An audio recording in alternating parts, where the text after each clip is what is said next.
Alright, let's talk about the United States government. Not as a collection of buildings or a series of abstract principles, but as a person, because in the eyes of the law, corporations are people, so why not the biggest, most powerful entity of them all? Let's call this person Uncle Sam, and today we're putting him on the therapist's couch for a long overdue psychological evaluation. The subject of our session is his deeply troubled, decades-long relationship with a plant, cannabis. Or, as he prefers to call it with a hint of manufactured menace, marijuana. This isn't just a policy disagreement, this is a full-blown, multi-generational psychological breakdown, complete with delusions, paranoia, and a staggering amount of destructive behavior. For nearly a century, Uncle Sam has waged a relentless, costly, and frankly unhinged war on this humble shrub. He has spent billions of your dollars, locked up millions of his own citizens, and militarized his police forces, all in the name of protecting you from a plant you can grow in your backyard. It's the kind of obsessive behavior that, if it were your actual uncle, would have you quietly calling a professional. He displays a pathological need for control, an inability to process new information, and a complete lack of self-awareness. He is, to put it mildly, not well.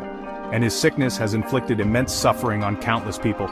This whole fiasco has all the hallmarks of a severe personality disorder.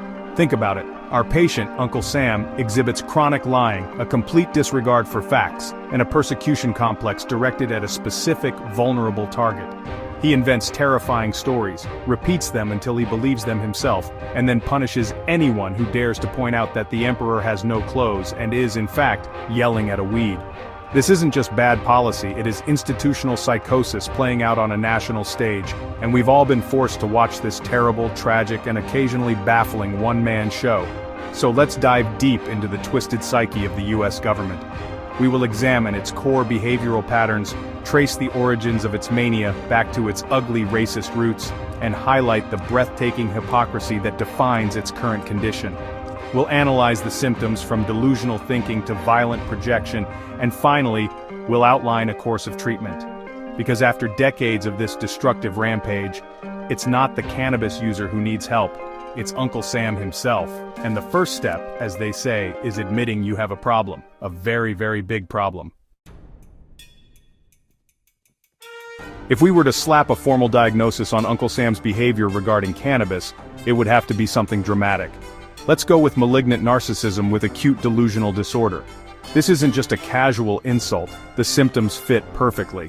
Malignant narcissists exhibit a lack of empathy, an unquenchable thirst for power, and a tendency to exploit others for their own gain. They create a narrative where they are the hero and the victim, and anyone who opposes them is an evil enemy. For the US government, cannabis and its users became the perfect scapegoat, the designated villain in a story it wrote for itself to justify its own aggressive and controlling impulses. The delusional thinking is perhaps the most glaring symptom.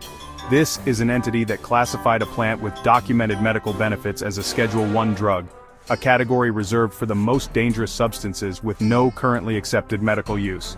This is the same category as heroin. Heroin! Meanwhile, actual dangerous substances like alcohol and tobacco, which kill hundreds of thousands of Americans every year, are sold at every gas station. Maintaining this fiction requires a level of willful ignorance that is, frankly, breathtaking.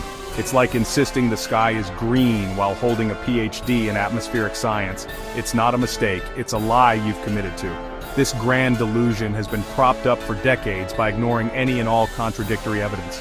As far back as 1944, the LaGuardia report found that marijuana did not induce violence, insanity, or sexual depravity. The government's response? To bury it and attack the scientists. In the 1970s, the Schaefer Commission, appointed by President Nixon himself, recommended decriminalization. Nixon's response? To ignore it and double down on the war? This isn't a government engaging in reasoned debate, it's a person with their fingers in their ears, loudly singing "la la la, I can't hear you" to the entire scientific community. The narcissistic need for control is evident in the sheer brutality of the enforcement. This wasn't just about making something illegal, it was about punishing people with a theatrical cruelty. Mandatory minimum sentences, civil asset forfeiture, where police can take your property without a conviction, and militarized SWAT raids on suburban homes over a few plants. This is the behavior of an abusive authority figure who cannot tolerate dissent and must make an example of anyone who steps out of line. The government wasn't just wrong about cannabis, it was and continues to be a bully. Now, every good therapy session involves digging into the patient's past to understand the source of their trauma. And when we look at Uncle Sam's cannabis obsession, its origins are not just misguided, they are rotten to the core. The war on cannabis was never about public health. It was, from its very inception, a tool of racial and cultural oppression. In the early 20th century, the plant was mostly associated with Mexican immigrants fleeing the Mexican Revolution. The very term marijuana was popularized by prohibitionists to make the plant sound foreign and menacing to white Americans. This is where our patients' paranoia and projection really took hold. Men like Harry Anslinger, the first commissioner of the Federal Bureau of Narcotics, became the chief architect of this national psychosis. He wasn't a scientist, he was a professional fearmonger. Anslinger launched a propaganda campaign filled with racist caricatures and fabricated horror stories. He told Congress with a straight face that marijuana is the most violence-causing drug in the history of mankind. He linked it to jazz musicians, arguing that it made white women want to seek relations with black men. It was a racist's fever dream, packaged as public policy. This racist foundation was baked into the law. The Marijuana Tax Act of 1937 effectively criminalized the plant nationwide, based almost entirely on Anslinger's hysterical and racially charged testimony. The pattern was set. When the government wanted to control a minority group, it criminalized their culture. First, it was the anti-opium laws targeting Chinese immigrants. And then, it was cannabis prohibition aimed squarely at Mexican immigrants and black Americans. The plant was just a convenient excuse, a flimsy pretext for unleashing the power of the state against people it already feared and despised.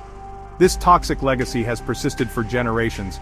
The Controlled Substances Act of 1970, which created the drug schedules, was a product of the Nixon era's Southern strategy and its explicit targeting of black people and anti-war activists. As one of Nixon's top aides later admitted, we knew we couldn't make it illegal to be either against the war or black, but by getting the public to associate the hippies with marijuana and blacks with heroin, and then criminalizing both heavily, we could disrupt those communities. This was not a misguided attempt at public safety.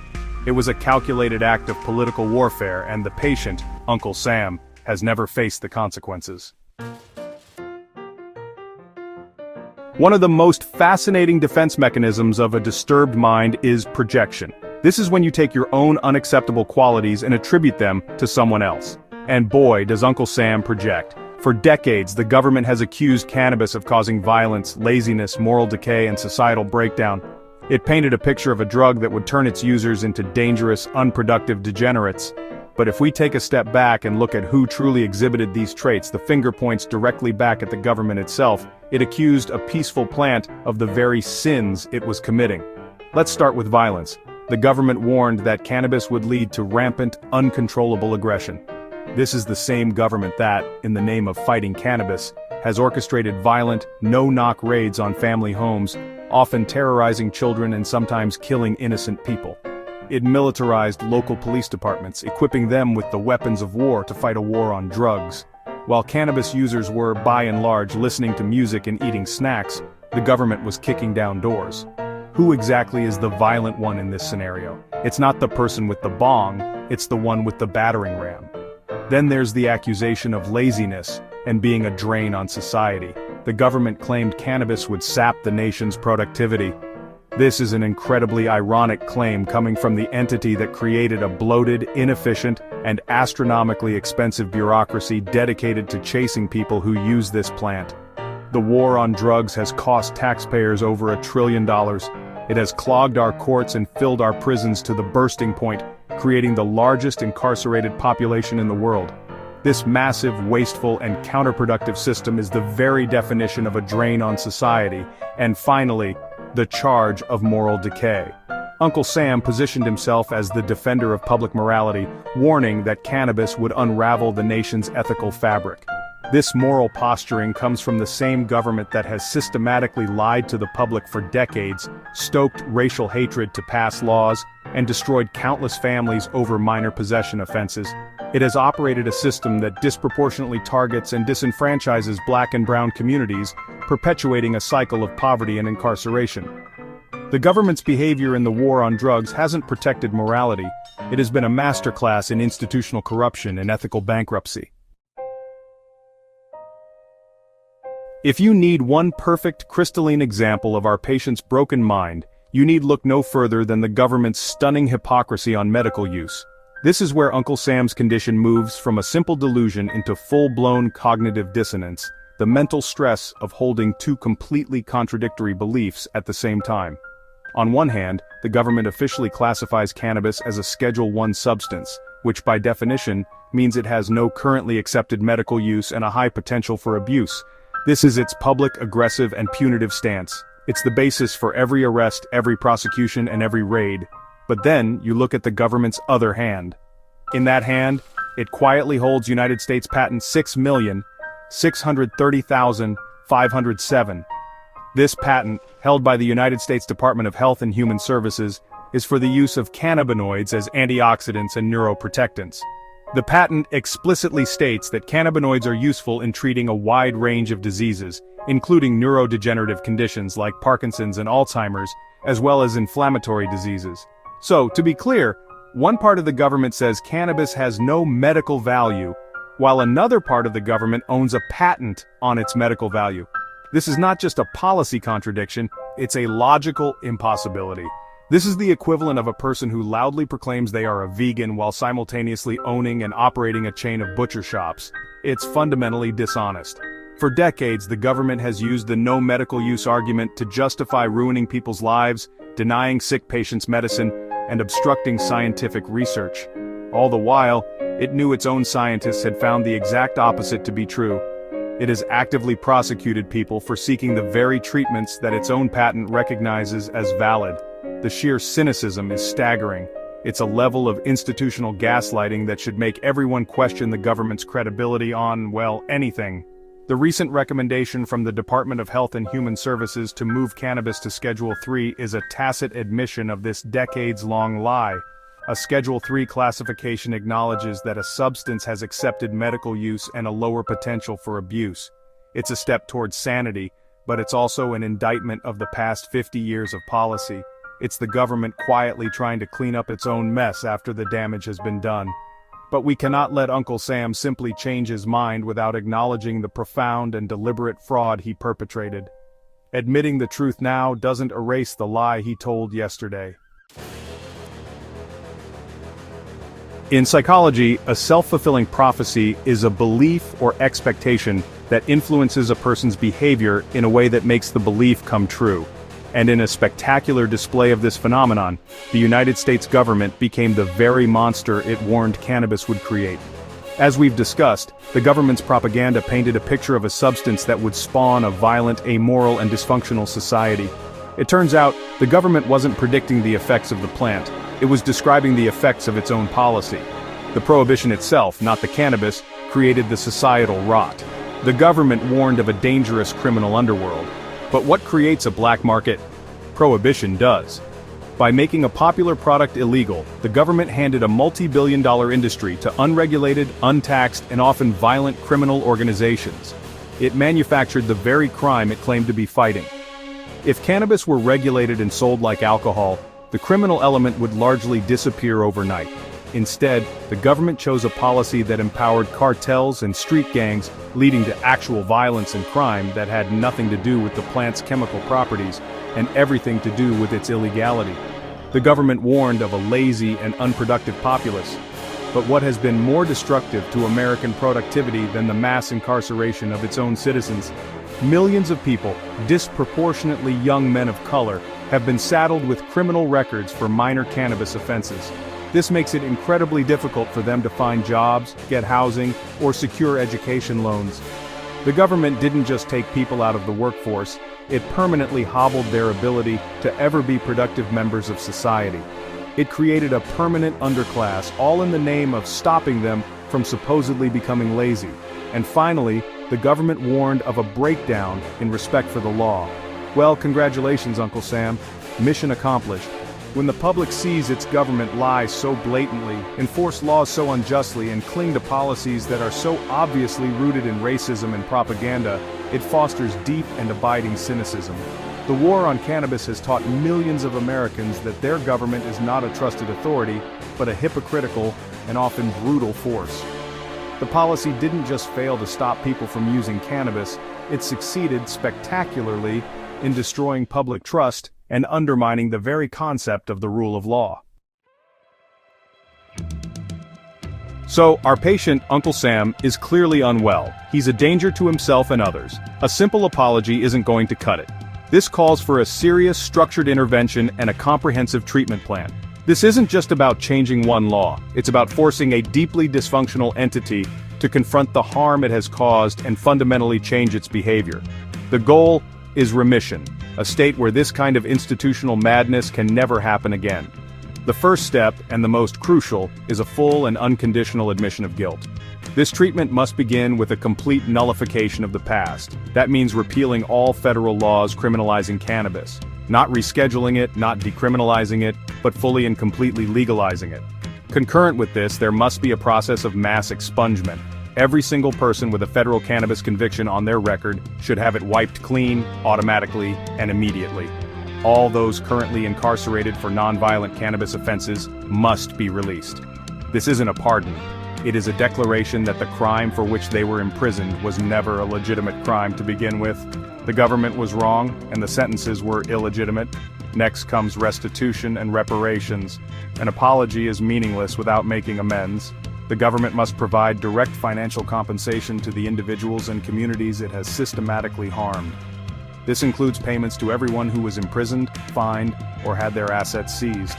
It means creating dedicated funds and land grants to help the communities most devastated by the war on drugs, primarily Black and brown communities, to build wealth and participate fully in the new legal cannabis industry. They were the primary targets of the war, so they must be the primary beneficiaries of the peace. Finally, the patient must undergo intensive cognitive recalibration to ensure this never reoccurs. This means enacting a new framework for drug policy that is based exclusively on science, public health, and human rights, not fear, racism, or political opportunism. It requires holding public televised hearings where the victims of this war can give testimony and the scientists who were ignored for decades can finally be heard.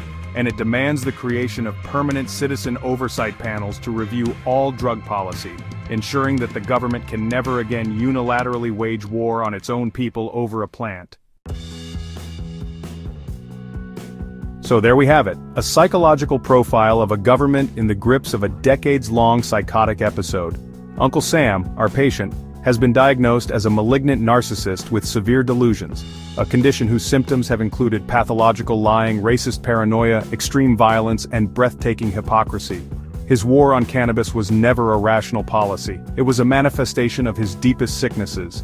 He projected his own violent and destructive tendencies onto a plant and its users, and in doing so became the very monster he claimed to be fighting. He created a black market, fueled mass incarceration, and shattered public trust in his own authority. The road to recovery will be long, and it must be built on a foundation of truth and accountability. The recent moves toward rescheduling cannabis are like a patient mumbling a half-hearted apology while still refusing to look you in the eye. It is not enough. Acknowledging that cannabis has medical use is a step, but it fails to confront the fundamental lie that this was ever about medicine. It was about control, it was about racism, it was about power. And until the government admits that, it remains sick. True wellness requires a full confession and a commitment to radical change.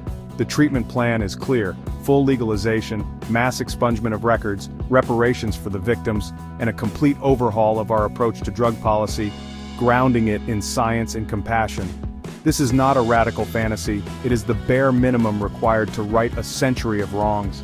It is the only way for the patient to make amends for the lives he has destroyed, the communities he has broken, and the trust he has betrayed. It is time for Uncle Sam to stop yelling at a plant, step down from his moral high horse, and start the hard work of healing. Ultimately, this story has a clear villain, but it's not the one we were told. The criminal entity in the war on cannabis was never the person growing a plant in their garden or smoking a joint on their porch. The criminal was the state itself, which used fraud, theft, and violence to enforce a policy born of prejudice. The patient must now pay his bill. Not just the trillion-dollar financial cost, but the moral and social debt he owes to millions of his own citizens.